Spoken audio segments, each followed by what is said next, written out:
Antes de comenzar, presentaremos a nuestros importantes ponentes. Biólogo Gerardo Cerezo Parra, licenciado en Biología, Facultad de Estudios Superiores Iztacala, Universidad Nacional Autónoma de México. Departamento de Fisiología de la Reproducción en el Instituto Nacional de Perinatología, México. Diplomado en Andrología, Instituto Nacional de Perinatología, Departamento de Biología de la Reproducción en el Instituto Nacional de Ciencias Médicas y Nutrición Salvador Subirán. Centro especializado en esterilidad y reproducción humana, CEERH, Hospital Ángeles, México. Responsable del Laboratorio de Andrología, entrenamiento en el Laboratorio de Criopreservación y Banco de Semen en las empresas Repromed Limited y ABR Andrology. Certificado en análisis de semen por Special Interest Group in Andrology de la European Society of Human Reproduction and Embryology. Profesor titular de más de 150 cursos de laboratorio de andrología a nivel nacional e internacional, en colaboración con empresas, laboratorios, universidades y colegios de médicos y químicos del 2005 a la fecha. Trabajos presentados y ponencias en congresos nacionales e internacionales. Representante de México y profesor en el primer workshop de expertos latinoamericanos para la estandarización del análisis seminal. Inscrito al programa de aseguramiento de la calidad extrema de andrología en el European Society of Human Reproduction and Embryology. Participación como tutor, investigador en la etapa de introducción temprana a la investigación científica de alumnos del Programa de Núcleos de la Calidad Educativa NUCE, de la Facultad de Medicina de la Universidad Nacional Autónoma de México. Editor del Manual para el Análisis Básico del Semen, una guía práctica. Editor del Manual para el Análisis Básico del Semen Humano, una guía práctica. Editor del libro Salud Reproductiva Masculina. Presidente del Programa Latinoamericano para la Estandarización del Análisis Seminal, miembro de la Asociación Mexicana de la Medicina de la Reproducción AC, miembro de la Asociación Mexicana de Andrología, miembro fundador del Programa Latinoamericano para la Estandarización del Análisis Seminal, PLEAS. Maestra en Ciencias Luna María López Pérez, estudiante de doctorado en Ciencias Agropecuarias en la Universidad Veracruzana UB. Maestría en Ciencias de la Producción y de la Salud Animal en la Universidad Nacional Autónoma de México. Licenciatura en Medicina Veterinaria y Zootecnia, Universidad Autónoma Metropolitana. Analista de Laboratorio y Banco de Espermatozoides, LAFER. Médico veterinario responsable en Centro Reproductivo Aras Ixtlapan. Docente en la Facultad de Ciencias de la Salud en la Universidad Anáhuac. Profesor investigador en la Facultad de Medicina Veterinaria y Zootecnia, Universidad Estatal de Guayaquil, Ecuador. Investigadora asociada a Instituto Nacional de Investigadores Forestales, Agrícolas y Pecuarias. Ha participado en congresos de maestría y doctorado en Ciencias de la Producción y la Salud Animal, en congresos anuales panamericanos de Ciencias Veterinarias. Reunión Científica Tecnológica Forestal y Agropecuaria. Cuarto Congreso de Diagnóstico Químico Clínico.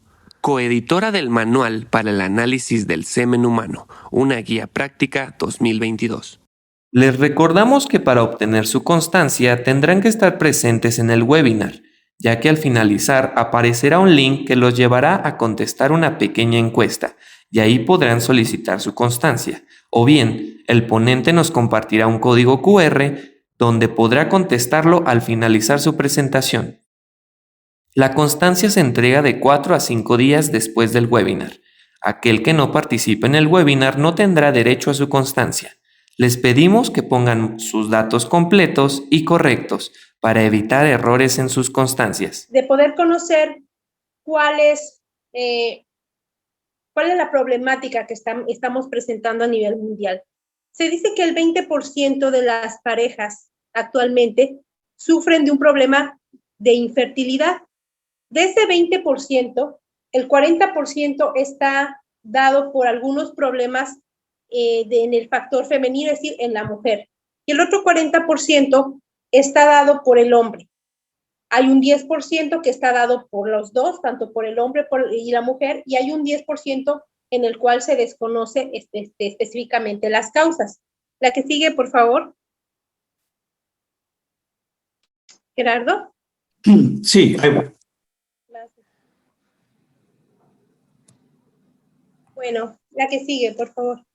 Básicamente, el análisis básico de semen, conocido como espermiograma, seminograma o espermatobioscopía directa, es un análisis que consta de 3 fases. La fase, que es la fase preexamen, es una fase básicamente en la cual se lleva a cabo la colección de las muestras de semen. Una fase preanalítica, la que sigue, por favor. ¿Sí? Esta fase es una fase de análisis macroscópico de la muestra de semen y posteriormente un análisis microscópico en el cual se va a llevar a cabo los conteos de movilidad, vitalidad, concentración, que ustedes ya han de estar, algunos de ustedes, familiarizados.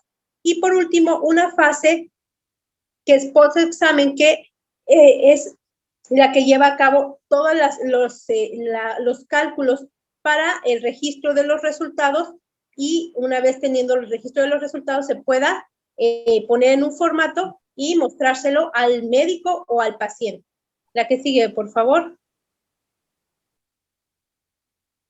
¿Por qué es importante? Bueno, como les comentaba, pues es un estudio que les permite conocer hasta cuándo o hasta qué tanto la calidad reproductiva de un varón puede estar siendo afectada por algún elemento, ¿sí? Esto puede provocar desde la esterilidad, que es decir, que es cuando una pareja tiene relaciones sexuales durante 12 meses, pero sin uso de métodos anticonceptivos, pero no logra el embarazo. O puede estar habiendo problemas de infertilidad, en el cual se logra un embarazo, pero no llega a término. Estas dos causas, estos dos elementos pueden ser motivo de problemas incluso hasta en la pareja. La que sigue, por favor. ¿Cuáles son las causas de la infertilidad? Bueno, desde una disfunción sexual o eyaculatoria, o sea, problemas para eyacular, causas inmunológicas como los anticuerpos antiespermáticos, las anormalidades del plasma seminal, anormalidades congénitas, varicocele, daño testicular adquirido, causas endocrinas, causas genéticas, exposición a tóxicos como el cigarro, el alcohol, el estilo de vida, cuando cuando hay mucho estrés, ¿verdad? Y enfermedades de transmisión sexual, hasta causas desconocidas. La que sigue, por favor. Bueno, estos problemas de fertilidad en el hombre, en algunas veces pasan desapercibidos cuando el hombre es soltero, ¿sí? Muy pocas veces un hombre va a pedir un análisis de semen cuando es soltero y cuando no tiene un interés de tener familia. La mayoría de las veces es que piden este examen es por personas que ya tienen el deseo de tener a alguien, de tener una familia. Entonces, al ver que lo intentan una vez y varias veces y no tienen esa respuesta que ellos están buscando, entonces empiezan a haber problemas de estrés en la pareja, ¿verdad? Depresión, ¿sí? Enojo, incluso pueden llegar hasta el divorcio. Entonces, es un elemento que puede parecer insignificante, pero al final de cuentas, en una pareja, en una vida en pareja, tiene un alto peso. Por eso el estudio de espermatobioscopía es un estudio que se debería realizar casi de rutina cuando uno está pronto a realizar, o sea, casarse o en vivir en pareja, porque pues no sabe lo que puede estar viviendo. Como soltero es una cosa y ya como casados puede ser otra. Entonces es muy importante realizar este estudio y valdría la pena que se hiciera como un estudio casi de rutina, ¿no? La que sigue, por favor. Bueno, al respecto, pues se ha escrito bastante. A nivel internacional se han sacado diferentes manuales para estandarizar las técnicas, para poder conocer cuáles son las técnicas adecuadas para el análisis de semen, para poder, se puede decir, diseminar el conocimiento y las nuevas técnicas que van saliendo los nuevos conocimientos, los nuevos parámetros que van saliendo al respecto. Y esto ha cambiado año con año. El antiguo, en el 2010, fue el más próximo que salió, pero imagínense, fue en el 2010. Ha pasado bastantes años para poder que salga el actual, que es el manual de la OMS, del 2021, es en el cual pues habla de unas técnicas diferentes, un poco más novedosas, mucho más prácticas, que nos van a permitir realizar un análisis de semen mucho más estandarizado, más fácil, pero sin duda también tiene sus características importantes para que puedan conocer cómo se realiza. Este es el manual y este es el estándar de oro en el cual nosotros basamos esta presentación y en el cual nosotros basamos todos nuestros análisis que tienen que ver con la andrología. La que sigue, por favor. Y bueno, como les comentaba, este manual tiene diferentes contenidos, desde hacer un análisis básico de semen, y como otras técnicas para inseminación. Entonces, es un manual bastante completo, viene en inglés, y es fácil de acceder. Se encuentra en la web para quien quiera conocerlo y quiera buscar. La que sigue, por favor. Y bueno, vienen diferentes parámetros, ¿no? Para poder conocer y para poder identificar estos parámetros, es importante que nosotros podamos saber cómo se comporta un semen, cuáles son los valores normales, por ejemplo, en algunas características de y esto pues nos va a permitir saber y conocer y establecer una normalidad, es decir, rangos de confianza con respecto a la calidad del semen. Y esto, obviamente, en esto está basado el análisis de semen, que se pueda saber hasta dónde es normal, hasta cuánto es mucho, cuánto es demasiado, o cuánto es muy poco, o cuánto es nada, ¿no? Entonces, todo esto está basado para que ustedes puedan conocer, básicamente, un análisis y puedan realizar un análisis lo más objetivo posible. La que sigue, por favor. Y bueno, lo que les comentaba, son estos límites de decisión lo que nos va a permitir conocer. Y estos límites de decisión no es algo que alguien inventó, está basado en estudios que se hicieron en 3.589 hombres de 13 países diferentes, analizando su semen para poder saber cuáles eran los parámetros entre los que se puede mover un hombre que se puede considerar fértil y sin problemas para poder gestar una persona, una mujer. Entonces, estos límites de estudio, estos límites de decisión, son criterios de inclusión que nos permiten, son criterios que nos van a permitir tomar decisiones con respecto al análisis. Y bueno, los criterios de inclusión para estos hombres, obviamente que eran hombres cuyas parejas confirmaran que tenían un embarazo en un lapso menor a los 12 meses, ¿verdad? Que eran hombres jóvenes, entonces, y bueno, que tenían los días de abstinencia necesarios. Vaya, se hizo un estudio para poder conocer cuál era la base y cuáles son los límites de decisión para considerar un semen de una buena calidad o de una calidad normal, por llamarlo de alguna manera. La que sigue, por favor. Y bueno, en el manual de la OMS vienen, por ejemplo, algunos parámetros, por ejemplo, de la concentración, cuánto es por mililitro, cuál es el porcentaje de movilidad, cuál debe ser el porcentaje de vitalidad, es en la quinta edición, y en esta última edición, pues ya se han cambiado y han variado algunos de estos parámetros, ya lo vamos a ver, y bueno, esto nos va a permitir conocer lo que les mencioné. Lo que sigue, por favor. Y bueno, ojo, es muy importante también entender que estos límites de decisión no son valores de referencia de fertilidad o esterilidad. Es decir, si un varón, y si dicen, por ejemplo, que los límites de decisión es que un volumen debe ser arriba de 1.5 mililitros, por decir un ejemplo, y este varón tiene 1 mililitro, entonces ya es estéril, o nosotros podemos decir que es estéril. No, porque hay muchas técnicas de fertilización actualmente que pueden permitir o que pueden ayudar a que se lleve a cabo una gestación. Entonces, pues no son valores mínimos para lograr un embarazo. Se deben interpretar completamente con todo el contexto, se debe conocer para poder determinar básicamente la calidad de ese semen. Y eso, bueno, nosotros como técnicos la tarea que tenemos es evaluar y la decisión la toma el médico. pues el médico obviamente tiene que saber, en base a los datos que nosotros le damos, cuándo es pertinente una técnica o cuándo no, o si va a tener problemas para tener hijos de la forma tradicional, ¿verdad? Por medio de una relación sexual, y ver qué otras alternativas puede ofrecerle a la pareja. La que sigue, por favor.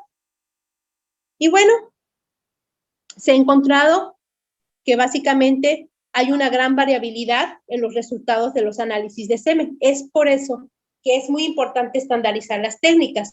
Obviamente, lo que se busca y lo que busca la OMS es que todos los laboratorios hablen un mismo idioma con respecto a sus análisis, que se haga bajo los mismos pasos, bajo el mismo protocolo, y obviamente siempre van a haber variabilidades, pero se busca que sea lo menor posible. Es a veces increíble, pero todavía se usan, incluso hay laboratorios que todavía usan la cuarta edición del manual de la OMS y siguen basando sus estudios en eso.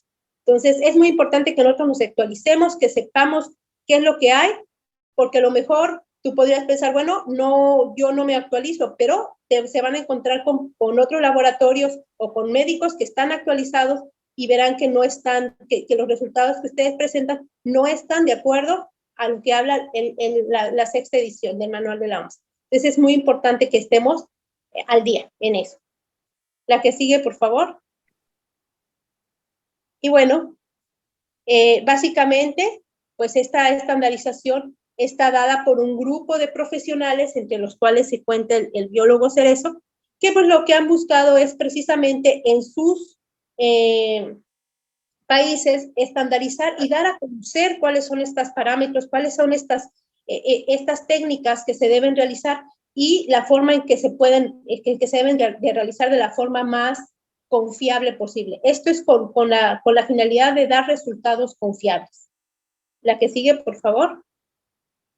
Y bueno, para personas, o sea, lo que les comentaba, los límites de decisión no es algo que tú decides, que tú dices, bueno, ya si no cumple con algún parámetro, con el límite de decisión mínimo para poder decir que este semen es normal, entonces ya este hombre va a tener problemas para tener hijos. No, porque bueno, como les comentaba, hay otras técnicas de reproducción asistida que pueden ayudar desde la inyección intracitoplasmática del espermatozoide, como la obtención de espermatozoides desde epidídimo, incluso desde testículo para la inyección. Entonces, ya hay muchas técnicas que nos permiten poder realizar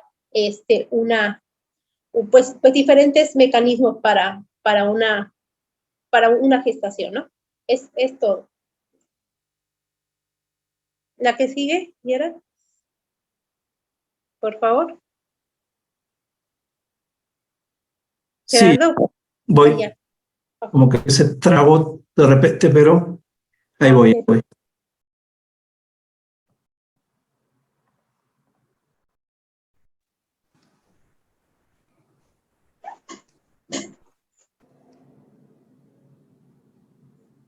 Ahí está.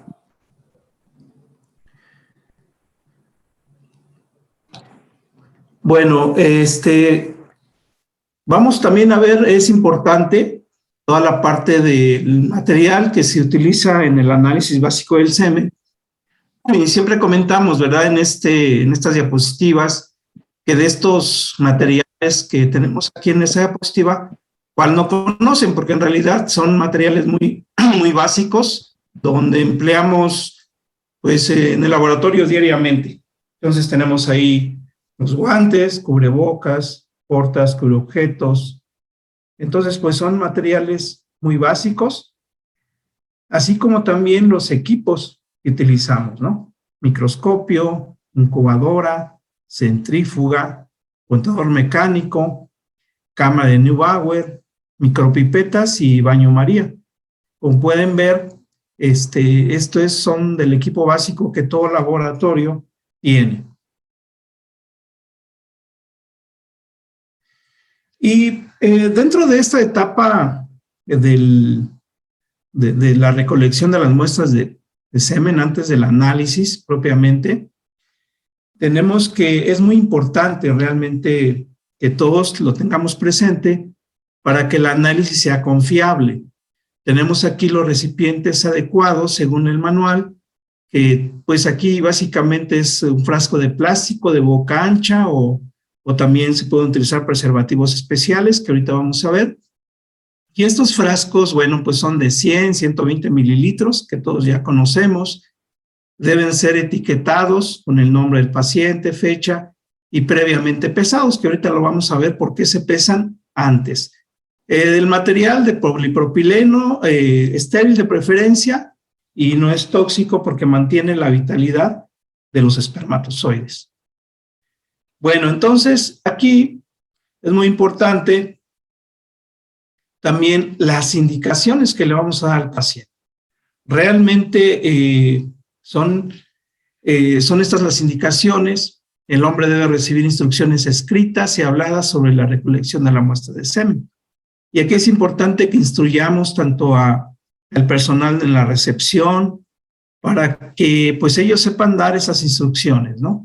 Básicamente se va a recolectar el semen por masturbación. Eso es lo ideal en un área privada, cercana al laboratorio, y no se recomienda el coito interrumpido. Todo tiene que ser por masturbación, idealmente. Aquí tenemos una imagen de un área privada donde se colecta la muestra de semen. Para facilitar la colección, tenemos aquí pues una pantalla, una serie de videos, 3X para facilitar esta colección. Y bueno, también es importante la abstinencia sexual. Para esto tenemos que debe ser el semen recolectado después de un mínimo de 2 días y un máximo de 7 días de abstinencia sexual. Entonces, realmente es algo que tenemos que considerar para que el paciente no se equivoque. Antes de que entre el paciente a la toma de muestras, vamos a decirle que toda la muestra tiene que ser colectada completamente en el frasco. Y cuando salga, también preguntarle, interrogarlo, si la muestra se colectó en forma completa. También es importante saber, ¿no?, cuando el paciente no puede recolectar la muestra en el laboratorio, qué es lo que vamos a hacer, y ahorita lo vamos a ver. Bueno, sabemos que igual les ha tocado que hay pacientes que pues llegan estresados, llegan nerviosos. En realidad, comentamos siempre en los cursos, ¿no?, quién es la que pregunta por este estudio, quién es la que habla al laboratorio. Siempre es la mujer, porque el hombre es como más, como que no se deja mucho, ¿no? Como que dice, no, yo tal vez no tengo el problema, pero bueno, algunas veces no puede colectar la muestra en el laboratorio. Entonces aquí se da la indicación que se recolecte la muestra en casa. Dice número 1, incapacidad para recolectar la muestra por masturbación en el laboratorio. Vamos a darle las indicaciones de abstinencia sexual, que se colecte la muestra completamente en un recipiente estéril y con su nombre. El paciente debe registrar la hora de recolección del semen cuando la colecta, en este caso en su casa, y entregar la muestra al laboratorio, preferiblemente a los 30 minutos después de que colectó el semen, y máximo a los 50. Siempre es mejor dentro de los primeros 30 minutos. ¿Cómo va el paciente a llevar la muestra? Bueno, pues vamos a comentarle que la muestra, que el frasquito se cierre bien, que se transporte en una toallita muy tibia, y cuidarlo del sol, que no le pegue el sol, que no le pegue el aire, cuidar el aire acondicionado del carro, que no le vaya a pegar, para que no se enfríe la muestra. E inmediatamente pues tiene que llevar la muestra al laboratorio. Entonces es muy importante que el paciente sepa eso para mantener esa calidad de nuestro análisis, ¿no? Y los resultados que demos sean resultados confiables. Bueno, también fíjense que hay pacientes que aún en casa no pueden recolectar la muestra de semen. Entonces, hay preservativos especiales, como lo pueden ver aquí en esta imagen. Son preservativos que no dañan al espermatozoide, mantienen la calidad. Como pueden ver aquí, es un preservativo como cualquiera, es especial por las características. Lo tienen cuando colecten la muestra, cuáles son las indicaciones que se le va a dar, que se lo retiren con mucho cuidado. Hay una varillita ahí de color rojo que se amarra en el preservativo y se mete en la bolsita, se cierra y se lleva al laboratorio.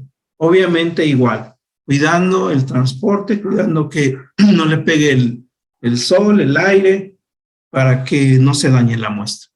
También tiene que registrar la hora de recolección del semen y preferiblemente entregarla dentro de los primeros 30 minutos y máximo a los 50. Entonces, son preservativos que ayudan mucho, sobre todo, pues a todos los pacientes, ¿no? Aun cuando ya están en un tratamiento para inseminación, para la fertilización in vitro y de repente que no pueda colectar la muestra el paciente, son excelentes opciones para eso. Bueno, pues siguiendo con esta parte, es muy importante los tiempos de evaluación del semen. Y esto siempre comentamos porque, sobre todo cuando se trabaja en un laboratorio de análisis clínicos donde se analizan diferentes muestras de diferentes áreas, entonces algunas veces el seminograma, pues algunas veces hasta ni les gusta realizarlo, ¿no? Que lo haga aquel o aquella, no lo sé, y se olvidan de esa muestra. Pero bueno, la OMS es muy precisa en las indicaciones. Dice que dentro de los primeros 5 minutos después de la recolección vamos a evaluar el volumen del semen.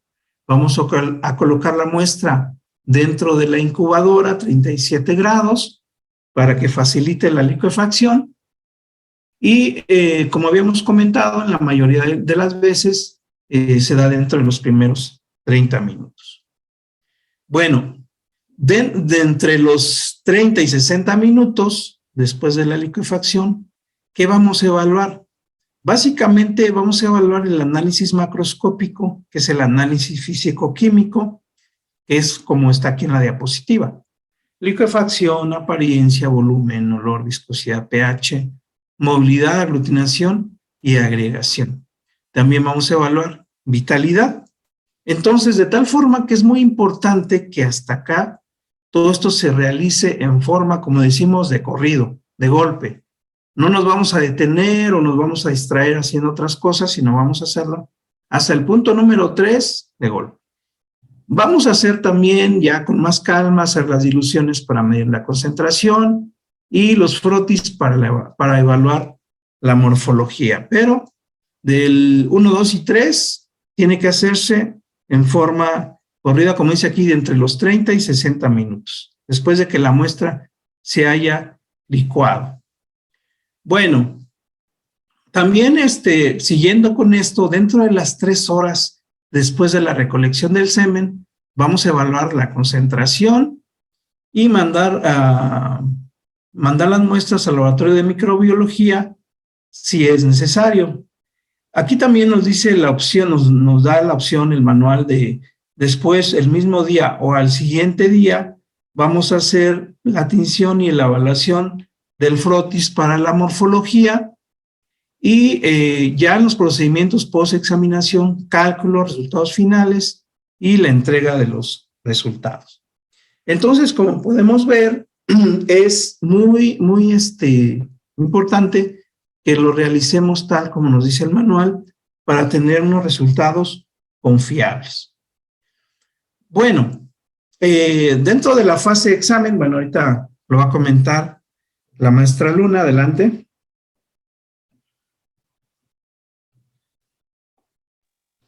Gracias, Gerardo. Hola, ¿me escuchan? Hola. Sí, te escuchamos bien, ¿eh? Está bien, perdón. Bueno, es la siguiente diapositiva, ¿no? Si le das a la siguiente. Sí, es esta, es esta. Ah, ya. Esa es la primera. Ok, está bien. Bueno, para la colecta y para el manejo inicial de las muestras de semen, la colecta, bueno, ya lo mencionó el biólogo Cerezo, y para el manejo inicial, una vez que se pesó la muestra, más bien, como les mencionó el biólogo, se pesa el vaso vacío, el vaso antes de que venga el paciente, ustedes para ello ya saben que cuándo va a llegar, la hora en la que va a llegar, porque ustedes lo agendaron. Entonces, previamente a eso, ustedes rotulan con el nombre del paciente el vaso y lo pesan. Se lo dan al paciente y una vez que el paciente se los entrega, va directamente a la incubadora o a la estufa. Y ahí se debe mantener por un tiempo determinado para poder esperar a que se licúe, ¿verdad? Debemos evaluar el volumen de la muestra de semen pesando, pero esto se puede hacer una vez que se licúa o antes de licuarse. Entonces, de preferencia, nosotros lo hacemos una vez que se licúa, ya que sale calientito del cuerpo y tratamos de que pues no haya un enfriamiento entre que lo peso y lo vuelvo a meter a la estufa. Entonces, me espero a que se licúe y después voy a pesar la muestra. Esta muestra debe mantenerse a 37 grados centígrados. La que sigue, por favor. Bueno, como ustedes saben, el semen sale en forma de coágulo, con una forma tipo gelatinosa. Este coágulo debe deshacerse, ¿verdad? A través de la actividad de unas enzimas que tiene el mismo semen, que le van a permitir que pasar de un aspecto blanquecino a un aspecto más transparente y que tome la forma del recipiente, ¿sí? Estas enzimas que participan en la degradación del coágulo se llaman seminogelina 1 y seminogelina 2. Estas son proteasas que permiten que el coágulo se deshaga y puedan uno manipularlo. La que sigue, por favor. Una vez que el semen se coagula, perdón, se licúa, y esto debe realizarse en un lapso no mayor a los 60 minutos después de que se obtuvo el semen, después de que se colectó la muestra, el paciente, ustedes deben reportar la hora de que se obtiene, se colectó la muestra, se pone en la estufa, se espera uno el tiempo necesario hasta que coagule y se debe reportar el tiempo en el que ya el coágulo se deshizo y nos permite ver el semen y manipularlo. Esto, y una vez que ya se realizó esto, se pesa ese vaso para poder conocer el volumen, ¿verdad? ¿Por qué voy a conocer el volumen a través del peso? Bueno, porque la densidad del semen es casi aproximadamente la densidad del agua, que es 1, 1.0 y algo, entonces que es casi 1. Entonces el volumen es igual a la masa y eso nos va a permitir saber cuál es, conociendo el peso, vamos a conocer el volumen, ¿ok? La que sigue, por favor. Una vez que se haya realizado la licuefacción, la cual les comento, no debe ser arriba de los 60 minutos, entonces nosotros reportamos cuánto tiempo pasó entre que se colectó la muestra y se licuó. Ese tiempo se llama tiempo de licuefacción. Cuando pasan los 60 minutos y no se ha licuado, se considera una licuefacción retardada. Y para ello, bueno, se requieren elementos que pueden ayudar a que ese coágulo se deshaga. La que sigue, por favor. Y bueno, una vez que ya se tiene el semen licuado, yo puedo manipularlo ya con una pipeta de transferencia y poder saber cuál es el olor y la consistencia de este semen. Cuando yo destapo el frasco, yo ya puedo saber cuál es el olor. Ese olor debe ser tipo clorado, ¿verdad? Y bueno, no debe ser pestilente, ¿sí? No debe oler a algo impuro, porque si es así, se reporta. Se pone como un olor característico, ¿verdad? O olor especial. Entonces, cuando es un olor normal, se pone olor normal, ¿sí? La que sigue, por favor. Y también se observa la apariencia. El color normal del semen es gris opalescente, es decir, es un color grisáceo que al momento de verlo a la luz no debe dejar pasar mucho la luz porque eso habla mucho de la concentración que tiene el semen. Y bueno, no debe ser rojo, no debe ser amarillo ni tampoco verde, porque eso puede estar indicando desde una infección, desde problemas tóxicos, ¿verdad? Hasta incluso sangre en el semen. La que sigue, por favor. Y bueno, ya que tenemos la oportunidad de poder manejar el semen, entonces nosotros debemos manejarlo para saber si este semen forma pequeñas gotas. Un semen con una consistencia normal va a formar gotas, ¿sí? Y se va a poder tomar sin problema, sin que forme filamentos. Cuando forma un filamento por arriba de los 2 centímetros entre la pipeta y el semen que está en el vaso, eso, cuando yo lo quiero manipular, entonces se dice que es una viscosidad aumentada. Si forma goteo normal y me permite tomarlo sin problema, sin crear filamentos, entonces se dice que es una viscosidad normal. Lo que les comentaba, todavía actualmente hay personas que todavía siguen reportando viscosidad disminuida. El manual de la OMS menciona que no existe ya tal parámetro. Es viscosidad o normal o viscosidad aumentada. La que sigue, por favor. Bueno, inmediatamente después no debemos dejar pasar mucho tiempo para poder tomar el pH, porque el pH, acuérdense que el semen está en testículos y está de una forma anaerobia. Entonces, cuando sale al exterior, empieza a reaccionar con el oxígeno y empieza a cambiar el pH. Entonces, es importante que el pH se tome al momento para poder saber cuál es el pH más cercano, o sea, el valor más cercano al que maneja ese pH adentro de los testículos. Ya afuera empieza a volverse más alcalino y conforme más pasa el tiempo, más alcalino y más alcalino. Entonces, eso ya no es un valor real del organismo. Entonces, se toma el pH inmediatamente después de que se observa la viscosidad y para poder reportarlo, el pH del semen es aproximadamente neutro, entre 7.2 y 7.5 máximo. No es un valor muy por arriba, muy ligeramente alcalino. La que sigue, por favor. Y bueno, una vez que se realizó esto, es muy importante que empecemos también a ver la movilidad espermática. Esa les va a hablar el biólogo Cerezo, pero bueno, hasta aquí necesitan entender que hasta aquí, es un análisis macroscópico, la fase preanalítica, es decir, más bien la fase de análisis macroscópico que nos permite conocer así a simple vista, usando nuestros sentidos, cuáles son las características de ese semen. Y posteriormente ya sigue la fase microscópica, que es la fase ya donde se hacen los controles de la movilidad, vitalidad, concentración, etcétera, de la cual el biólogo les va a hablar a continuación. Sí, gracias, maestra Luna.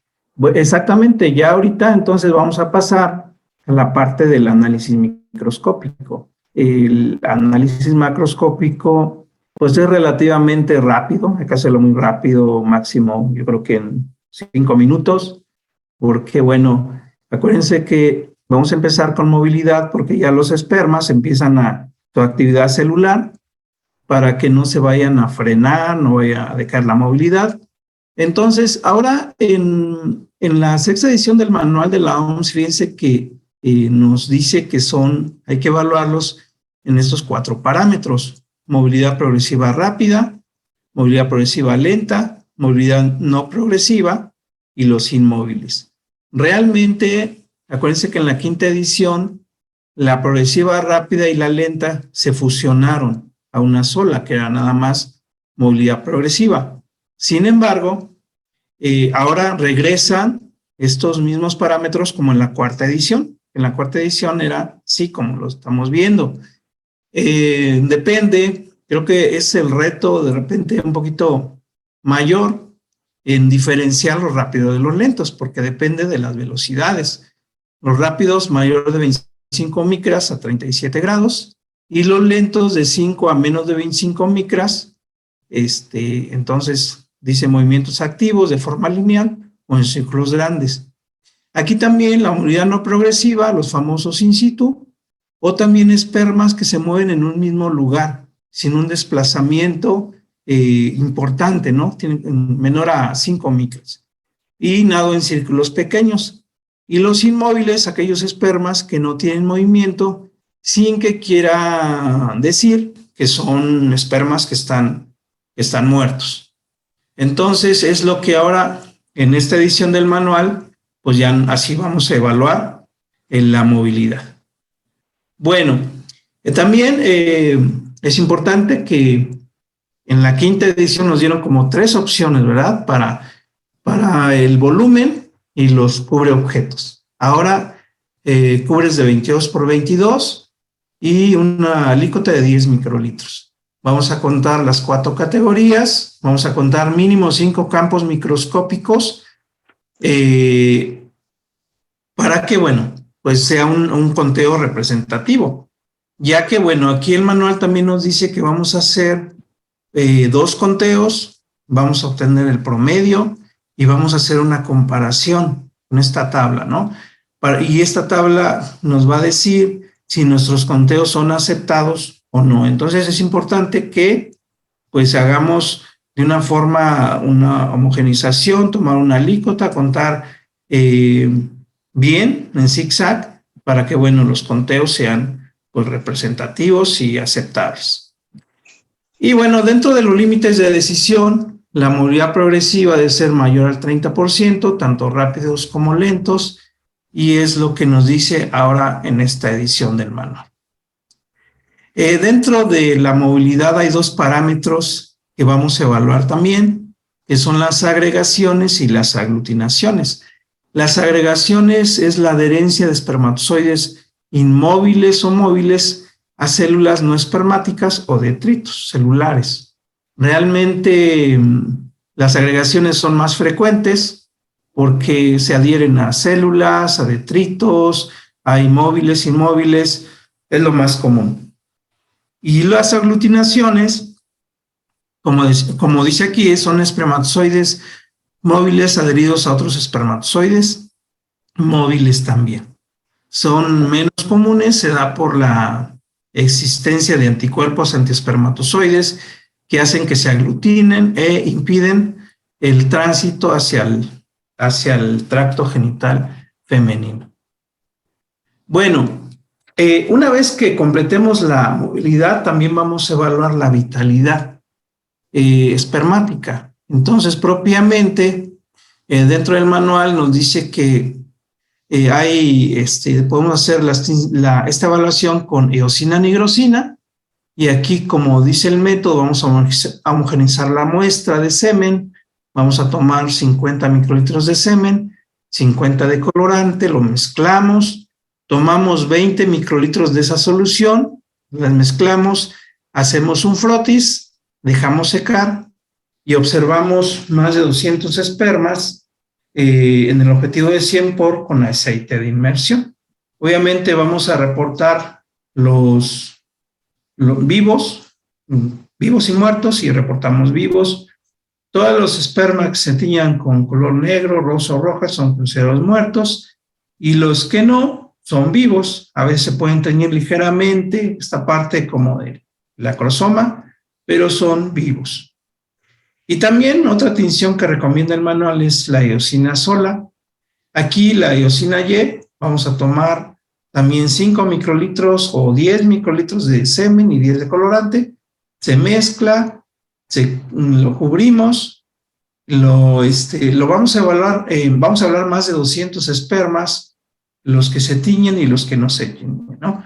Aquí, como vemos en esta fotografía, los espermas que no se tiñen pues se ven muy claramente, de los que se tiñen es igual que en los frotis con eosina nigrosina, nada más que aquí es en 40 por, no se hacen frotis y lo evaluamos tal cual. Dentro del límite de decisión que maneja el manual es mayor al 54%. Aquí es importante saber que cuando hay gran cantidad de espermas vivos pero inmóviles, algunas veces hay defectos estructurales en el flagelo, sobre todo en el axonema. Entonces, y cuando hay demasiados espermas muertos, puede indicar alguna patología en el epididio. Bueno, otro de los parámetros del análisis microscópico que vamos a evaluar es la concentración espermática.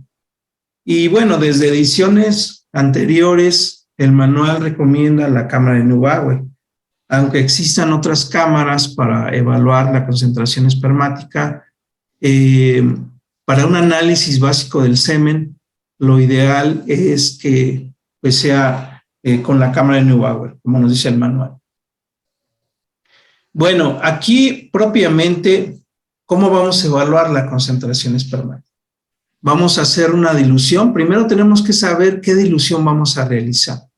Y ese es lo bueno de utilizar la Neubauer, porque al final se va a facilitar el conteo de la cámara, contando espermas cuidadosamente.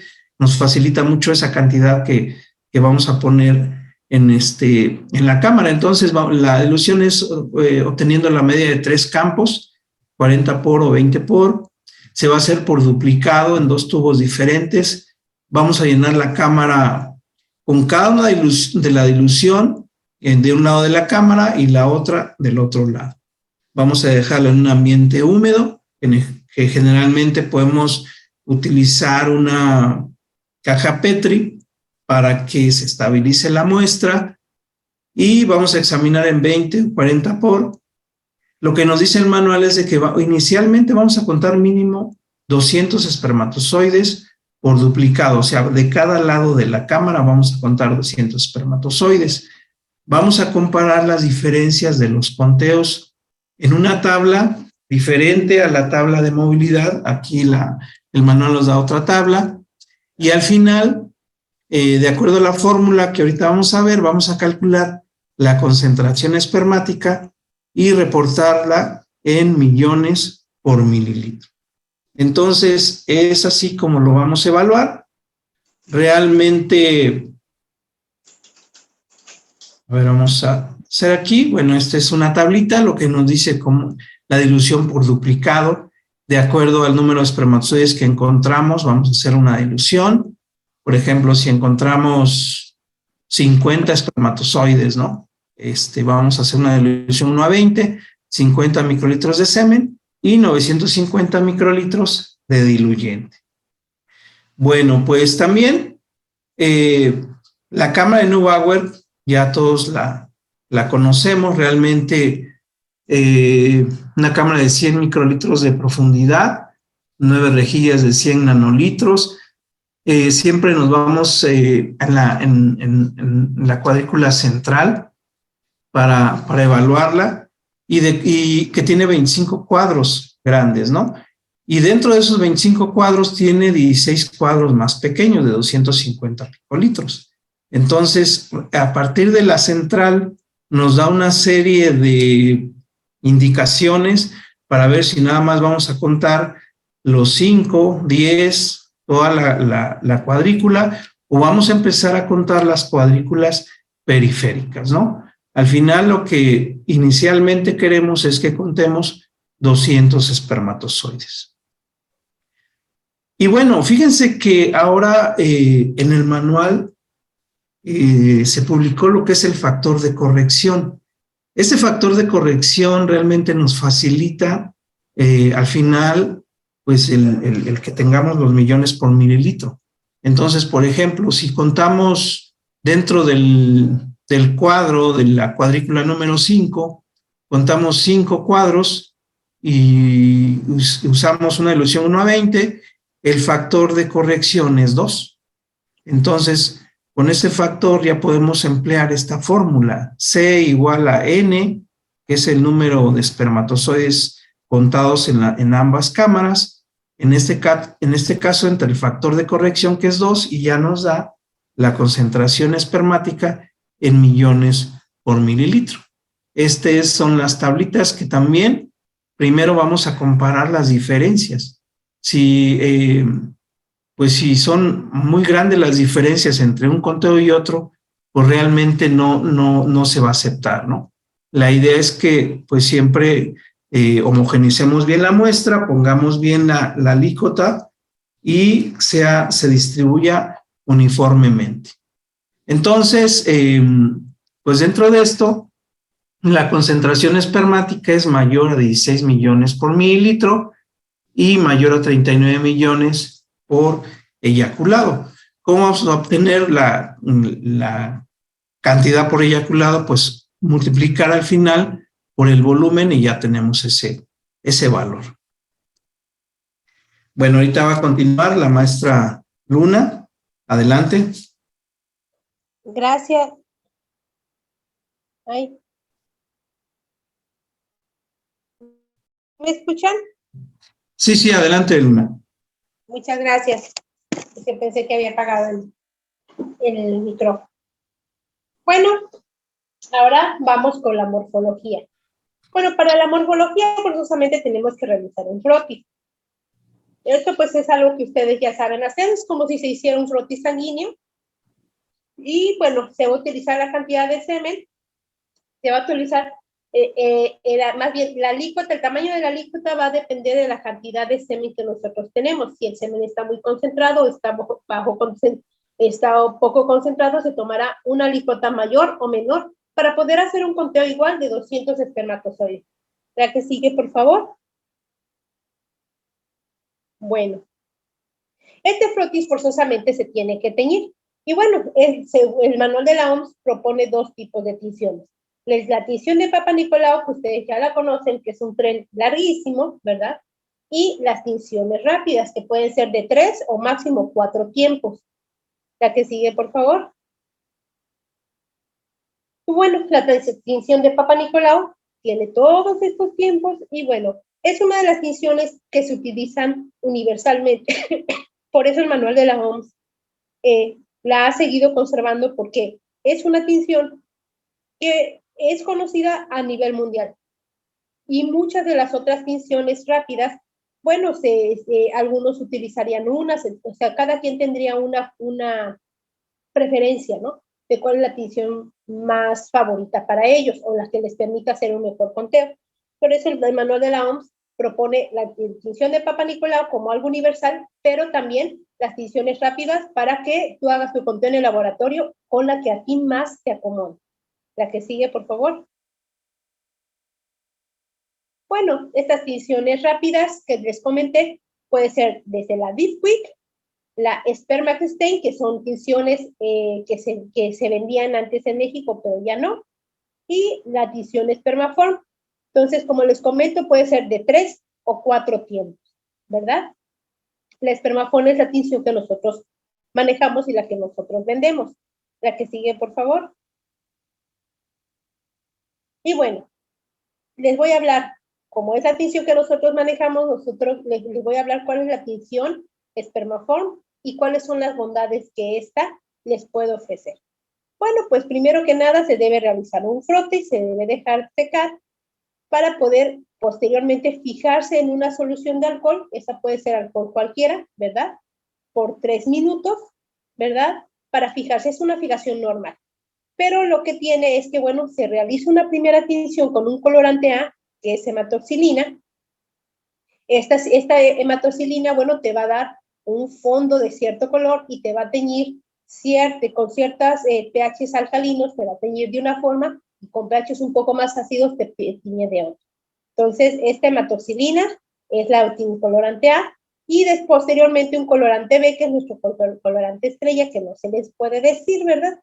Que le va a dar un contraste especial porque tiñe proteínas. Estas proteínas se tiñen con este colorante B y eso les va a permitir poder identificar muy bien cuál es el cuellito, o sea, todas las estructuras del espermatozoide. Entonces les va a poder ver y les va a poder enseñar cuáles son todas las estructuras y cómo están cada una de esas estructuras. Vaya, en pocas palabras, les va a facilitar el análisis y la evaluación de la morfología. La que sigue, por favor. Bueno, como todos sabemos, existimos, todos somos normales, por ejemplo, todos nosotros somos normales, ¿verdad? Pero no todos somos idénticos. Entonces, es muy necesario que nosotros, para poder saber cuando un esperma es malo, o está mal, o tiene alguna anormalidad, tenemos que conocer cuál es el esperma normal, identificarlo bien y saber que, bueno, habrá algunas variaciones pequeñas, pero ¿cuáles son sus características? Entre ellas está que, bueno, su cabeza debe ser lisa, contorneada regularmente, de forma ovalada, la región del acrosoma, que es la parte oscurita claro, debe ocupar entre el 40 y el 70% del total de la cabeza, ¿verdad? No debe tener vacuolas de preferencia, pero si llega a tener, que sean no más de 2, ¿verdad? Y bueno, debe tener una forma adecuada. El cuellito debe ser, es decir, el cuello o pieza media debe ser delgado, regular y aproximadamente del mismo largo que la cabeza. Debe estar bien insertado al centro y no debe de contener gotas citoplasmáticas. El flagelo o cola, bueno, debe tener un calibre uniforme a lo largo de su longitud, debe ser más delgado que la pieza central, es decir, que el cuellito, y debe tener una aproximación de más o menos 10 veces la longitud de la cabeza, para que se dé una idea, ¿verdad? Y bueno, se va haciendo de más grueso hasta más delgadito. Y bueno, de preferencia no debe existir algo que se conoce como gota citoplasmática. Yo ahorita les voy a enseñar cómo se ve. Y bueno, de preferencia no exista, o que si llegan a estar, que sea menos de 2/3 del tamaño normal, ¿sí? De un espermatozoide, debe ser pequeño. La que sigue, por favor. Bueno, aquí tenemos unos ejemplos de defectos de cabeza, ¿verdad? Se pueden apreciar los defectos de cabeza, cabezas piriformes, ¿verdad? Y incluso defectos de cuello. Si ustedes logran ver, algunos de ellos tienen los cuellos doblados, ¿verdad? Y de hecho tienen vacuolas, esos puntos blanquitos que ustedes ven, tienen vacuolas. En la morfología no debe contarse ninguna cabeza suelta ni colas sueltas. Esas simplemente se ignoran. Vamos a contar y vamos a evaluar únicamente espermatozoides completos, ¿verdad? La que sigue, por favor. Y bueno, aquí tenemos un listado más o menos de cómo se ven los espermatozoides y vamos a ver, por ejemplo, el 12 dice que es un espermatozoide normal. A veces es más fácil de verdad encontrar una normal que un normal, porque bueno, el normal, tenemos que aprender a ser de verdad un poco estrictos en nuestra forma de evaluarlos, porque vemos muchas veces que pasan como normales todos. Por ejemplo, si ven el número 2, yo sé que no me lo pueden decir, pero vaya, el número 2 puede parecer normal, sin embargo tiene la cabeza demasiado corta, ¿verdad? Demasiado redonda. Si se vuelven un poco estrictos en su evaluación, está demasiado, y el cuellito está ligeramente insertado de lado, no exactamente en medio. Entonces ese tiene dos tipos de anormalidades. Una anormalidad de la cabeza junto con una anormalidad del cuello. A veces vamos a encontrar espermatozoides que tengan hasta las 4 defectos. Defecto de cabeza, pieza media, flagelo y hasta con residuos citoplasmáticos. Entonces, bueno, para ello tenemos que memorizarnos muy bien. Si se fijan, el número 12 que está ahí, ese número 12 se considera normal.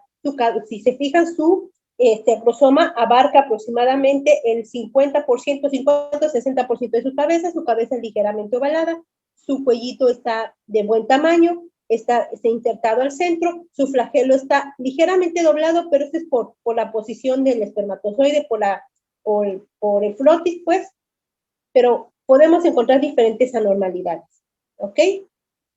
Entonces debemos ser, por ejemplo, el 21 tiene anormalidad en su cabeza.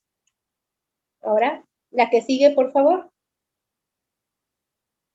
Y bueno, aquí tenemos, por ejemplo, si se fijan el primero, ¿qué tiene en su cuellito? Si lo ven, el número 1 tiene residuos citoplasmáticos, ¿verdad? Y tiene el cuello demasiado ancho también, y lo tiene mal. Entonces tiene la cabeza demasiado larga también, y el flagelo doblado. Entonces este tiene 4 anormalidades que no le están permitiendo ser un espermatozoide modelo, por decirlo de alguna manera. Entonces, este espermatozoide tiene 4. Entonces, nosotros vamos a hacer un conteo de 200 espermatozoides, pero entre esos 200 espermatozoides, aparte vamos a estar contando nuestras anormalidades. Es decir, yo me encuentro un espermatozoide ahorita y veo, le doy clic si es normal, o le doy 2 veces clic, o dos, más bien anoto 2 anormalidades si es que tiene 2 anormalidades, o anoto 3 anormalidades si es que tiene 3, pero ojo, es un solo espermatozoide con 3 anormalidades. Entonces, el número de anormalidades que yo tenga en mi número, de mi conteo total, van a ser mayores, ¿verdad?, al número de espermatozoides que conté, ¿verdad? Bueno, la que sigue, por favor. Y bueno, se cuenta un mínimo de 200 espermatozoides en un objetivo de 100 por, ¿verdad? Contando normales, como les mencioné, defectos de cabeza, defectos de pieza media, defectos de flagelo. Aquí ya no se diferencia que si son macrocéfalos, microcéfalos, que si tiene cabeza elongada, que si tiene no sé qué, no. Simplemente es de todos esos defectos de que se agrupan uno solo, defecto de cabeza, defecto de pieza media, de flagelo y si existe residuo citoplasmático, ¿verdad? Y no se cuentan cabezas libres ni colas libres. La que sigue, por favor.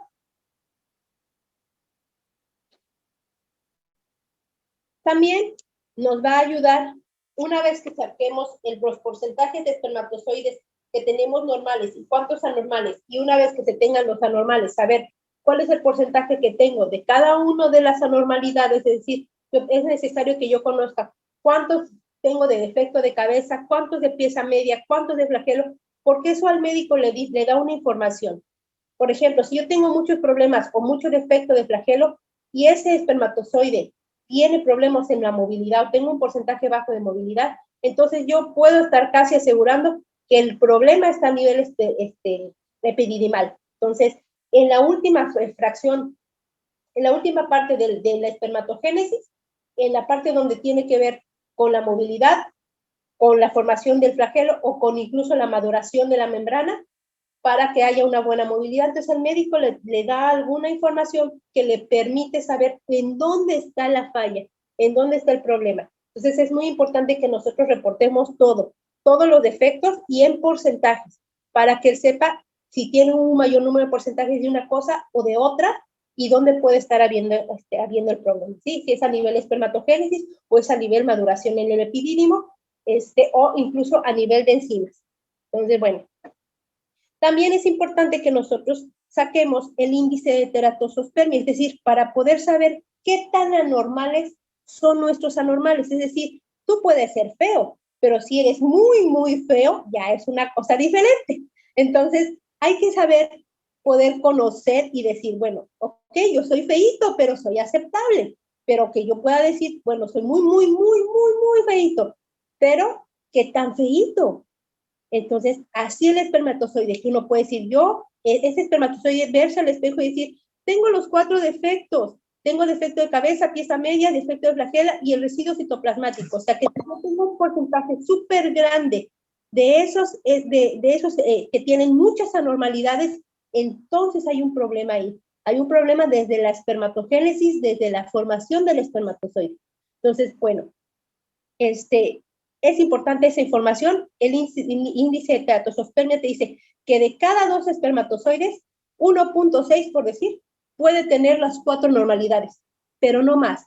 Si tú tienes un índice de teratosospermia arriba de 1.6, entonces hay un problema severo ahí y, bueno, que el médico debe considerar. ¿Cómo se calcula esto? Bueno, básicamente conocer, vamos a sumar los defectos de cabeza, los defectos de pieza media, los defectos de flagelo y el residuo citoplasmático, y lo vamos a dividir entre el número de espermatozoides anormales que yo conté. Es decir, si yo conté 200 y 27 fueron normales, pues yo sé que 183 fueron anormales. Entonces voy a dividirlo entre 183. Espero que quede claro. Cualquier cosa o duda, con toda confianza. Entonces, básicamente eso es lo que se ve cuando vemos anormalidades. La que sigue, por favor. Bueno, ¿cuál es los límites de decisión? Con que tengamos un 4%, con que el hombre tenga un 4% de espermatozoides normales, ya la hizo, es decir, ya está del otro lado. Se puede considerar un semen normal, ¿sí? Con que tenga 4% de espermatozoides normales. Aunque tenga un 96% de anormales, ya se puede considerar normal. Pero sí es importante mencionar el índice de teratospermia porque nos dice, bueno, de esos anormales, ¿qué tan anormales están? ¿Ok? La que sigue, por favor. Hay otras células que están presentes en el semen, que se le conocen como células redondas porque no forzosamente tienen que ser realmente redondas, sino porque no tienen un flagelo. Entonces, estas células son desde las células germinales inmaduras, es decir, aquellas que son las precursoras a los espermatozoides, que son espermatocitos, espermátidas, espermatogonias, hasta células epiteliales, ¿verdad? Que son células que salen de la descamación de la uretra, ¿verdad? Cuando hay un número excesivo de estas, entonces hay que reportarlo. Y también los leucocitos, ¿verdad? Donde entran desde los macrófagos, neutrófilos, ¿sí? O incluso en algunas veces, pocas veces he visto, pero también se han llegado a ver casos donde se encuentran linfocitos. Y bueno, básicamente son las células que nosotros podemos conocer. Las que siguen, por favor. La que sigue, por favor. Bueno, si nosotros podemos ver ahí, nosotros identificamos la primera, el número 1 es un macrófago. ¿Por qué? Bueno, sabemos que un macrófago tiene generalmente su núcleo más descondensado, ¿verdad? Tiene vacuolas, está en degeneración, ese igual por el tipo de frotis, cómo se hizo, o el tiempo que lleva el frotis, pero vaya, las características del macrófago son en general esa, tiene un núcleo más y que tiende a ser polar, ¿verdad? Y bueno, es importante que aprendamos a distinguirlo de por ejemplo, el número 5 es un espermatocito. Ese núcleo que ustedes ven ahí se va a hacer cada vez más pignótico, de tal manera que va a formar la cabecita del espermatozoide, ¿sí? Y se vuelve tan pignótico como dice el número 13. El número 13 se conoce como espermátida. Son 4 precursores más bien, las espermátidas, aquí se ven 4 puntitos negros que van a ser 4 cabecitas que iban a ser más bien 4 cabecitas de espermatozoide. Entonces, esta es una espermátida y esa se considera una célula inmadura.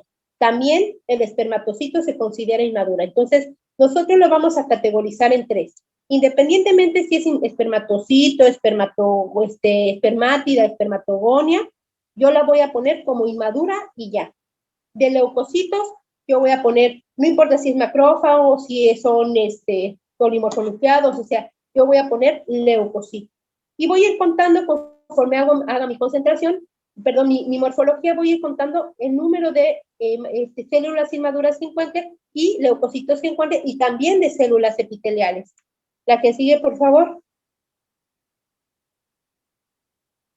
Esa es una célula epitelial y esa nosotros la vamos a reconocer porque, bueno, no tiene una forma circular, ¿verdad? Definida y su núcleo es más descondensado.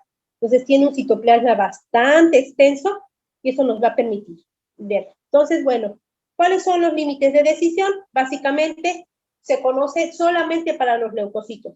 La cantidad de leucocitos que yo debo de encontrar en un semen debe ser menor a 1.000.000 por mililitro. Si es mayor a esta cantidad, entonces se puede llegar a pensar o se puede llegar a proponer un espermocultivo. Es importante poder registrar cada uno de estos elementos para que el médico pueda solicitar otro estudio o incluso ustedes como químicos pueden llegar a proponer un estudio que sea complementario a esto. La que sigue. Y bueno, conmigo ha sido todo. Sí, muchas gracias, maestra Luna.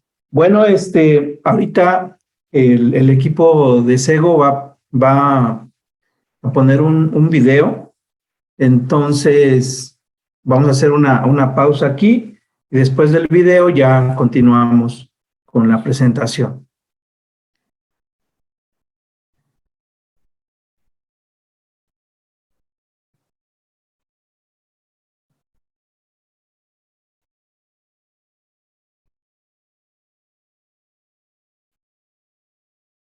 Dejo de compartir, ¿verdad? O Sí, por favor. dejar de compartir.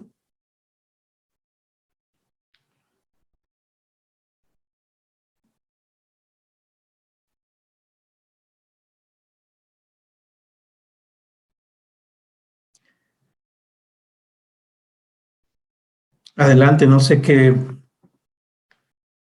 otra cosa. Ustedes me dicen. Sí, permítame tantito, biólogo.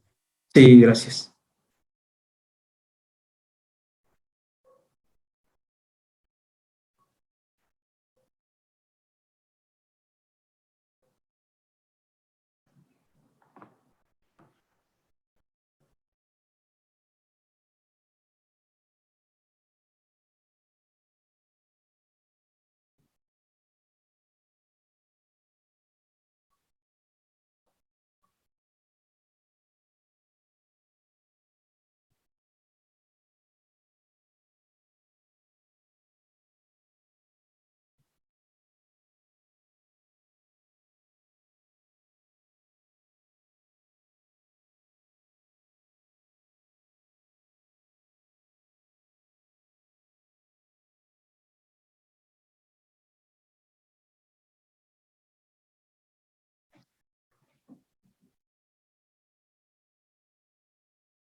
Sí, básicamente aquí es, vaya, invitarlos a estos talleres que nos están ofreciendo, ¿no? La empresa de Sego. De hecho, en varias ciudades de la República Mexicana, como pueden ver aquí, en, en Morelia, Querétaro, Hermosillo, Mérida, Guadalajara. Entonces, básicamente es que es un taller de 2 días, les podemos enviar el programa, que ya se tienen los programas. Y bueno, pues lo interesante es que es un curso teórico práctico, donde cada uno de los parámetros los vamos a evaluar, vamos a comparar resultados, van a contar. Y bueno, también algo que siempre resalto es de que los microscopios, todos los equipos del laboratorio son nuevos. La verdad que son excelentes los equipos que nos proporciona Desego para las prácticas. Se aprovecha más el curso. Entonces, pues más bien es esa invitación a que se inscriban. La siguiente semana es el taller en Morelia, 17 y 18 de marzo, que es viernes y sábado. Entonces, hay lugares para quien guste inscribirse, pues adelante, estamos directamente ahí en Desego se pueden inscribir. Entonces, pues básicamente es esa invitación a este taller. Vaya, este webinar es algo general, como pueden ver, es algo general, pero ya algo más específico, pues en esos aires de 2 días, y repito, es práctico. Es algo práctico, donde al final, pues van a saber realmente cómo se realiza el análisis básico del SEM. Bueno, pues vamos a continuar. Voy nuevamente a compartir la pantalla. Vamos a... Ustedes me dicen si se ve.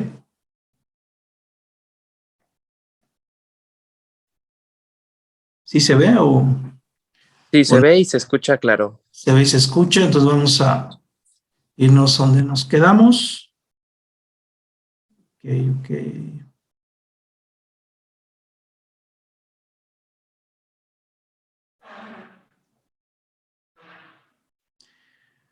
Bueno, pues vamos ahora a la fase, ya hasta aquí realmente es el análisis tanto macroscópico como microscópico. Sin embargo, es importante pues, los procedimientos post-examen, ¿no? Que habíamos dicho, ya tenemos el formato, vamos a transcribir esos resultados, vamos a hacer los cálculos, los resultados finales, la captura en la computadora, el envío de resultados. Entonces, todo esto es muy importante que no nos equivoquemos, y esta parte de control de calidad, de aseguramiento de la calidad, pues la verdad que me da gusto la participación también del maestro Sergio González, ¿no? También, por último, comentar que fíjense que se publicó la primera norma de ISO del análisis básico del semen, ISO 23162-2021, en donde, bueno, es la primera que se publica, y bueno, pues eso lo celebramos también. Bueno, pues finalmente, me da muchísimo gusto presentar al maestro Sergio González Ortiz, quien tiene una amplia experiencia en toda el área de aseguramiento de la calidad, control de calidad, control estadístico. Él es parte de los autores del manual que publicamos, desde el manual anterior hasta este nuevo manual que publicamos el año pasado. Entonces, pues adelante, maestro Sergio González, lo dejo para su presentación. Gracias, Gerardo. Buenas noches. Un saludo fraternal desde Veracruz, igual para la maestra Luna. Un gusto saludarlos y un gusto tener un auditorio tan nutrido. Bueno, aprovechando esta parte que me permite, Gerardo, poder darles, se han tocado diversos puntos muy importantes, relevantes, interesantes en el análisis de semen. Muchas veces se ha considerado el análisis de semen como una prueba más de laboratorio. Sin embargo, pues no lo es así. Es una prueba que, igual que una muestra de sangre, que una muestra de orina, que una muestra de excremento, es también importante el análisis.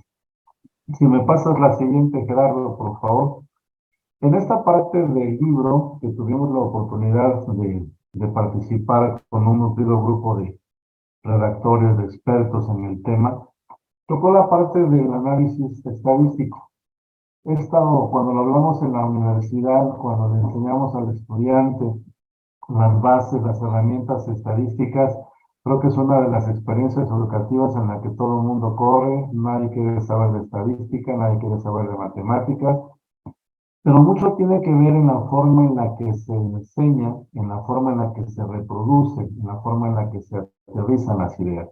Por ejemplo, si en este momento yo a alguno de ustedes le preguntara cuánto es 25 por 25, seguro estoy que la tomarían la calculadora, el teléfono celular, o a lo mejor esperarían que alguien del auditorio nos dijera en el chat el resultado. Sin embargo, si recordamos un poco las enseñanzas del bachillerato, 25 por 25 es un binomio conjugado.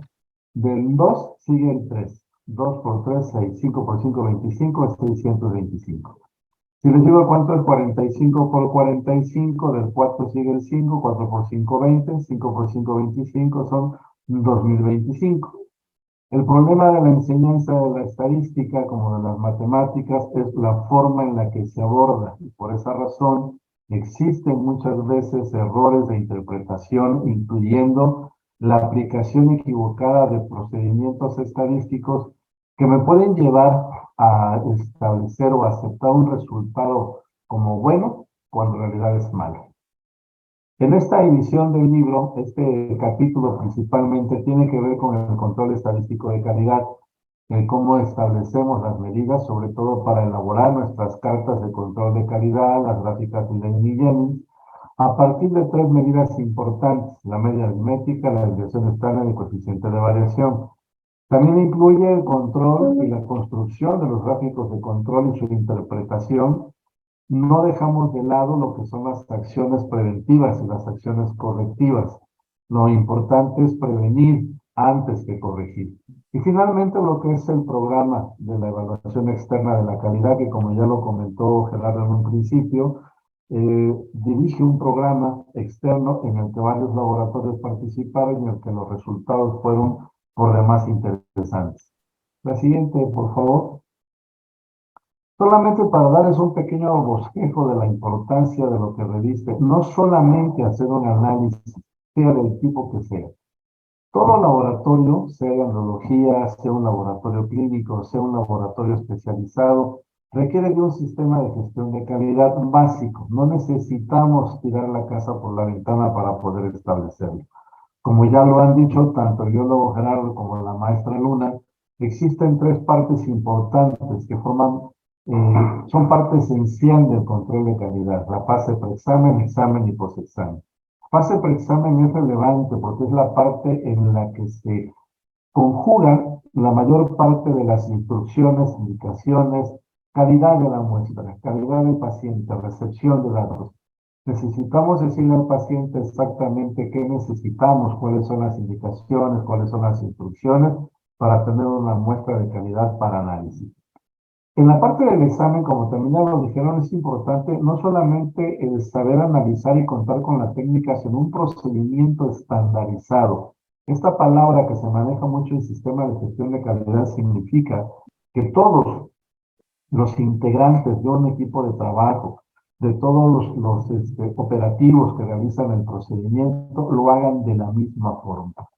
Hemos encontrado en algunos estudios, en algunas verificaciones sanitarias, que luego cada quien hace las cosas como le conviene, como le gusta, porque siempre se ha hecho así y caemos en los clásicos paradigmas con los cuales estamos sacrificando una calidad importante. Recordemos que no estamos a veces tratando directamente con el paciente, pero sí con su muestra. Y es a partir del resultado de la muestra en la que el médico va a establecer un tratamiento para poder mejorar, conservar, preservar o restablecer la salud del paciente. Entonces, muy importante las tres fases, tanto la recepción en la que tengo mis instructivos, los procedimientos que describen el cómo tengo que llevar a cabo la técnica, cómo manejar la muestra, sin hacer de lado que es una muestra biológica que se tiene que manejar como un RPBI, una muestra potencialmente infectocontagiosa.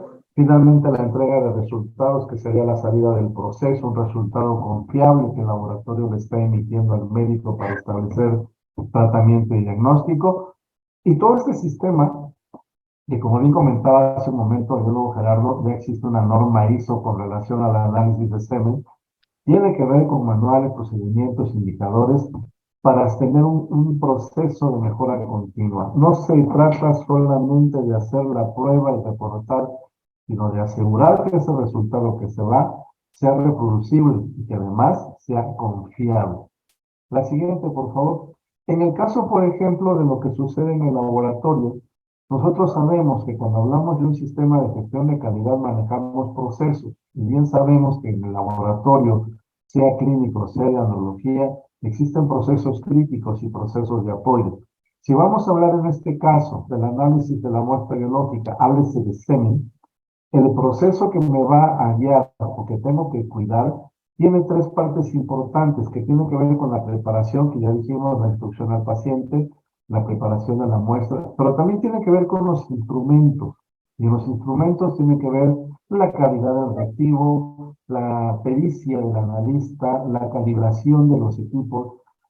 Hoy en día hemos observado, y a veces nos da un poquito de pena decirlo, pero existen laboratorios clínicos que manejan pipetas automáticas no calibradas, o en algunos casos cuando se tapa el pequeño plástico que lleva al interior, que es con que se absorbe la muestra, pequeños residuos en la punta se le corta. Al hacer esa acción estamos descalibrando un equipo de medición y apoyo.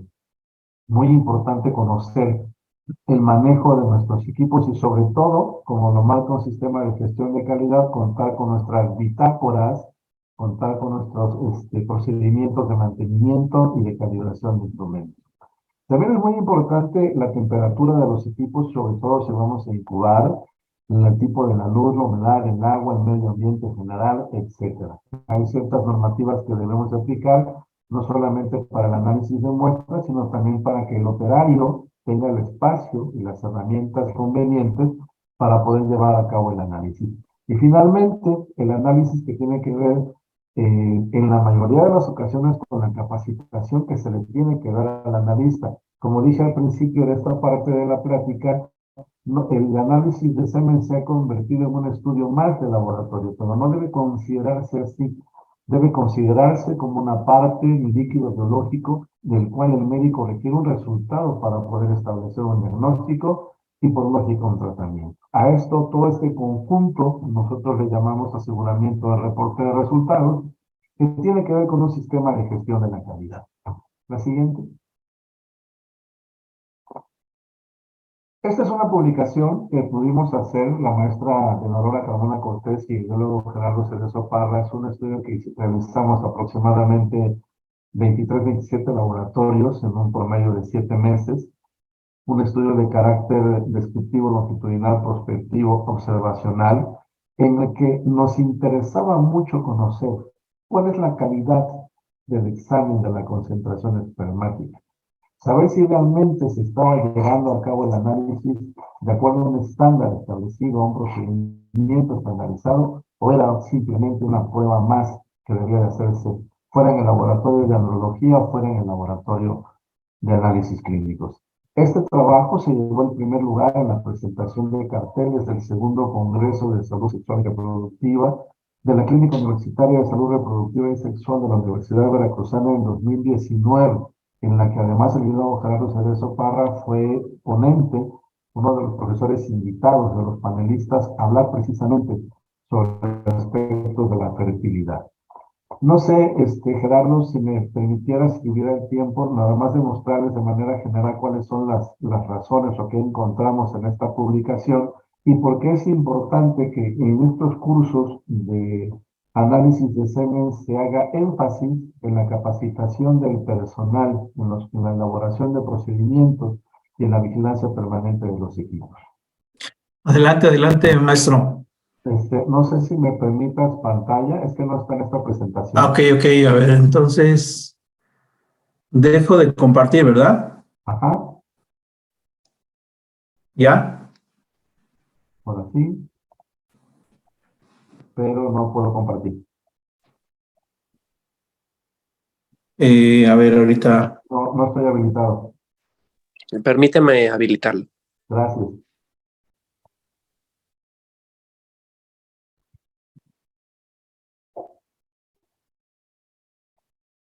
Listo. Gracias, muy amable. A ver, déjenme mostrar aquí. Esto. Rápidamente, no les quito mucho tiempo. En esta investigación, fíjense bien lo que observamos. Toda investigación, todo proyecto nace de la observación, sea experimental, sea observacional. En este caso fue observacional. Analizamos un total de 23 laboratorios. En esta tabla de distribución de frecuencias se muestra el tiempo en el que cada laboratorio ha permanecido. Podrán observar que tenemos 3 laboratorios que tienen 11, 13 y 15 años de funcionamiento. Tenemos 4 que apenas llevan 2 años de funcionamiento y el resto más o menos es abajo, de los 3 años hacia abajo. En esta gráfica, ustedes podrán observar que de esos 23 laboratorios, el 65.2% del personal no estaba capacitado para realizar la prueba. Esta es una situación que en un sistema de calidad es bastante grave, puesto que una de las pautas principales del aseguramiento es tener un proceso estandarizado, y en este caso no lo teníamos. Prácticamente era menos del 35% del personal de estos laboratorios que recibía una capacitación constante. En cuanto a la existencia de instructivos, en cómo decirle al paciente cómo tenía que llegar a sus condiciones, la forma del análisis, etcétera, pueden ustedes observar que había una existencia de instructivos en el 39.1%, pero solamente dentro de ese mismo grupo el 66.7% estaba vigente, el resto ya no. Esto parecía que fuera una norma oficial mexicana que se emite y pasan 10, 15, 20 años y la norma sigue vigente porque no se revisa. Aquí lo importante es revisar constantemente nuestro procedimiento, que nuestro proceso esté estandarizado. Podrán observar en esta diapositiva que el 61% aproximadamente no contaba con testigos. En esta otra, se puede observar que en el casi 70% no hay procedimientos escritos. Es decir, supongamos que a un operario le llega en la mañana una muestra, él analiza, por la tarde llega el siguiente operario del turno vespertino y la va a analizar conforme él lo tiene establecido. Sin embargo, no es un proceso estandarizado, solamente en el 30.4% hay una existencia de procedimientos. Por otra parte, lo que se refiere a la calibración de las pipetas, el casi 70% tiene una calibración inválida. Es decir, estamos trabajando con pipetas automáticas que no tienen esa calibración, esa medición de apoyo que requerimos cuando hacemos alguna dilución o cuando estamos haciendo alguna preparación de alguno de los reactivos necesarios para la práctica. Finalmente, cuando comparamos los promedios, aquí utilizamos dos pruebas no paramétricas, la prueba de Udemann-Weiner y la prueba de Kruskal-Wallis. Pueden ustedes observar que hay una diferencia entre la primera lectura y la segunda lectura, es decir, hicimos una medición en el mismo laboratorio dos veces, una medición por duplicado. Por eso la investigación es de carácter longitudinal. Vean tan solo el laboratorio número 7. En la primera medición está ligeramente por arriba del promedio, que es de 20. Pero en la segunda medición se disparó arriba de 50. En el caso del laboratorio 13, tiene un promedio por arriba de 30, y en la segunda medición se disparó más allá del 55. Entonces, esto nos ha permitido el hecho de no criticar el laboratorio. No se trata de meditar la función, se trata de capacitar. Y en este sentido, lo que se logró hacer es precisamente esa capacitación.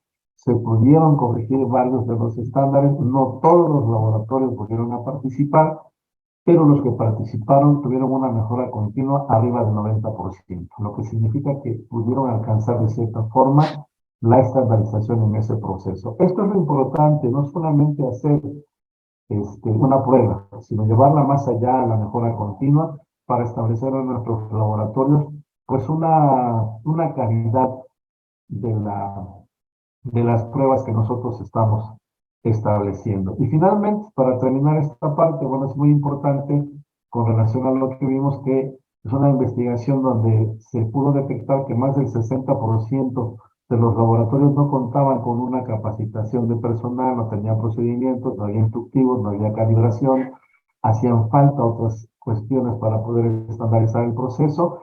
Pero este no es un trabajo que sea complicado, es complejo pero no difícil, y lo podemos hacer siempre que vamos de la mano. Como ya lo han comentado los dos panelistas, no se trata del examen, no se trata de calcular, se trata de asegurar. El análisis de semen no es diferente y es menos significativo que un análisis de orina, que un análisis de sangre, que un análisis de líquido corporal como líquido cefalorraquídeo. Es también un componente del cuerpo humano que de igual forma merece la misma calidad, atención y sobre todo estandarización en su proceso. Por mi parte esto es todo. Muchísimas gracias por esta atención, una audiencia bastante grande. Te saludo, Gerardo, un fuerte abrazo desde aquí, igual para la maestra Luna, y como siempre la disposición de ustedes para lo que gusten. Muchas gracias, maestro Sergio. Bueno, pues ya estamos finalizando. Voy a nuevamente compartir pantalla.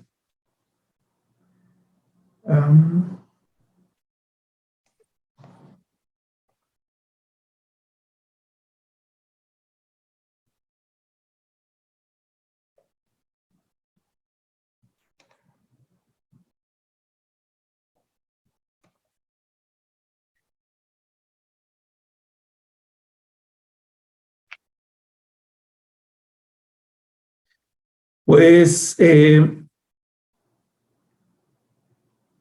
dentro de las conclusiones que bueno, ya de este webinar, podemos decir que es importante realizar este estudio de forma estandarizada, de acuerdo a los estándares que pues mundiales, ¿verdad?, que tenemos.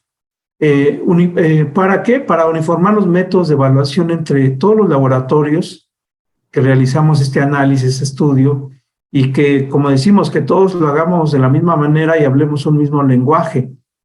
Al final, esto es para darle al doctor, al médico, un resultado confiable, para que él a su vez pues dé un diagnóstico también confiable y finalmente, ¿verdad? Apoyar para resolver problemas de infertilidad. Sabemos que de cada 100 parejas, 20 tienen un problema, entonces es una población infértil muy elevada y la verdad que pues así como pues la importancia, ¿no? de todo lo que se platicó, de realizarlo de forma estandarizada. También me permito comentarles ya finalmente que bueno, existen en el mercado diferentes equipos automatizados para el análisis del semen. Estos equipos se empezaron como en la década de los 80s, más o menos a aparecer. Obviamente a lo largo de estos años han mejorado, han perfeccionado las tecnologías, varias cosas y bueno, hasta ahorita se tiene este equipo muy compacto, que es un analizador básico de calidad de esperma y los parámetros que nos dan son la concentración, los parámetros de movilidad, la morfología normal y algunos parámetros adicionales, así como una gráfica. Podemos capturar ahí todos los de los pacientes, los podemos meter en ese software que tiene. Y es muy fácil de utilizar, es una muestra y en pocos segundos, así que en un enter ya tenemos ahí los resultados, ¿no? Entonces es una buena opción para aquellos que a lo mejor, pues por la carga de trabajo también, ¿no? Y ya de manera automatizada, pues son equipos ya certificados que los podemos utilizar y bueno, hay una promoción aquí que la empresa de Sego está ofreciendo. Y también como bueno, pues ya lo comentó también el maestro Sergio, es este manual que se publicó el año pasado, que lo coordinamos, participamos en él, y bueno, son más de 20 especialistas nacionales e internacionales, donde participa el doctor Lars Jordan, quien es el editor en jefe del reciente manual de la OMS. Contiene fotografías, esquemas, ejercicios de los parámetros principales y de acuerdo a los lineamientos de la actual edición del manual de la OMS. También está en venta en Desego, o si gustan adquirirlo, es un manual pues que los lleva de la mano para este análisis y bueno, aparte hay otros capítulos como preparación de semen para inseminación, toda la parte de genética. Entonces, pues es un trabajo que pues está ya publicado. Pues agradecerles a todos su participación, su atención, muchísimas gracias. Y bueno, pues aquí estamos, si hay alguna pregunta, algún comentario, y nuevamente invitarlos a los diferentes talleres, cursos que vamos a dar en algunas ciudades de la República, y el curso de la siguiente semana, que va a ser en Morelia, el fin de semana, pues también para quienes deseen inscribirse, un taller de 2 días. Bueno, pues no sé, ¿hay alguna pregunta? Vamos a ver por acá. Muchísimas gracias, biólogo. También muchísimas gracias al químico Sergio y a la maestra Luna. Por ahí la maestra Luna nos estuvo haciendo el favor de contestar algunas preguntas que nos estuvieron haciendo a lo largo del webinar. Entonces dejamos con algunas que todavía quedaron. Si gusta, podemos pasar cuando usted me lo indique. Bueno, ustedes van a seguir surgiendo. Yo sé que es muy interesante y que desarrolla muchas inquietudes. Como mencionó el biólogo, se dan pues cursos en toda la República. Lo que pueden hacer y lo que yo les propongo siempre a los químicos es que se junten como gremio y organicen un curso especial para su estado. Eso les va a ayudar a actualizarse, a conocerse mejor, a comparar sus resultados con otros. Entonces, siempre los cursos no son solamente para recibir conocimiento, sino te ayuda mucho a abrir tus expectativas. Entonces, va a servir mucho, además, que yo sepa, Cada curso tiene el objetivo, pues, básicamente de que este análisis esté estandarizado a nivel nacional. Entonces, valdría muchísimo la pena que pudieran tomar el curso que de hecho que ustedes ofertan. Y bueno, si en un momento dado no pudieran, pues por lo menos que se junten como gremio, porque el curso en general les va a disipar muchísimas dudas, muchísimas, que van a seguir surgiendo, pero me encantaría poder resolvérselas a todas, pero el tiempo no da. Entonces, pues lo que les podemos ofrecer es eso. Perfecto, maestra. Entonces, ¿algún último comentario que deseen aportar antes de terminar?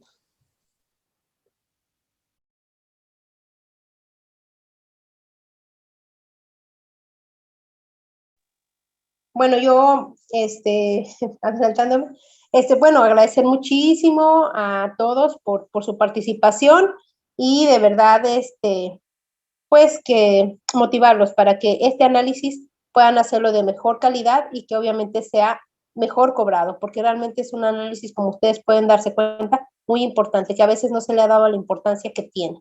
Entonces, básicamente, motivarlos para que lo hagan lo mejor posible y también cobrarlo de forma justa. Nada más eso. Sí, sí, agradecer mucho a cada uno a la gran asistencia que hubo. La verdad que siempre se generan muchas preguntas y bueno, pues sí veo aquí algunas que ya se respondieron, me dicen. Pero les vamos a enviar también el manual en inglés, que por si no lo logran bajar. Y bueno, pues sí, realmente los especialistas, el médico especialista es el biólogo de la reproducción, es el médico que tiene esa subespecialidad en medicina de la reproducción, es lo que el médico indicado para esos tratamientos. Nosotros nada más, vaya, somos el laboratorio que hacemos el análisis, el médico es el que al final dirige el tratamiento con toda la información que tiene de la historia clínica de ambos, parece que es de pareja, y bueno, con la parte del laboratorio, ¿no? La movilidad se checa en un tiempo, sí, solamente es en un tiempo, cuando ya empezamos a analizar, se checa, cuando no se encuentra esperma y se hace el frotis para observar las otras células, cómo se reportan. Realmente por campo, porque ahí ya no podemos emplear la fórmula, ¿no? Ya nada más es saber cuántas células se encuentran en el caso de que no encontremos espermatozoides. Obviamente con una tinción, dice viability y vitality son diferentes en inglés. El término viabilidad, tanto en español como en inglés, se refiere a la exclusión de colorantes en células vivas. ¿Ok? Muy buen apunte, Liliana Barrera. ¿Qué precio sale la prueba con el equipo y el precio del manual? Ya con los... el equipo de DESEGO ya les va a dar esa información. ¿Y qué opinas sobre que ya no se tengan que hacer 2 conteos en tus porcentajes de confianza? Pues yo creo que dentro de la morfología, a lo mejor valdría la pena hacer los 2 conteos. Desde mi punto de vista, de la vitalidad tal vez no. Creo que la vitalidad es la que de los 4 parámetros, morfología, vitalidad, concentración, es la que, bueno, es más sencilla, vamos, de hacer, pero morfología tal vez valdría la pena, ¿no? Dentro de los controles externos de la calidad que se recomiendan, pues miren, en realidad el único control aquí en México es el de PACAL, y bueno, en otras ciudades, en otros países, perdón, hay en Estados Unidos, en Europa está el control de la R, en Estados Unidos está también el del CAP, la Asociación Americana de Bioanalistas. En Argentina también hay un control muy bueno de mucho tiempo. Entonces, esas son las opciones que se tienen. Pues muchísimas gracias. Pues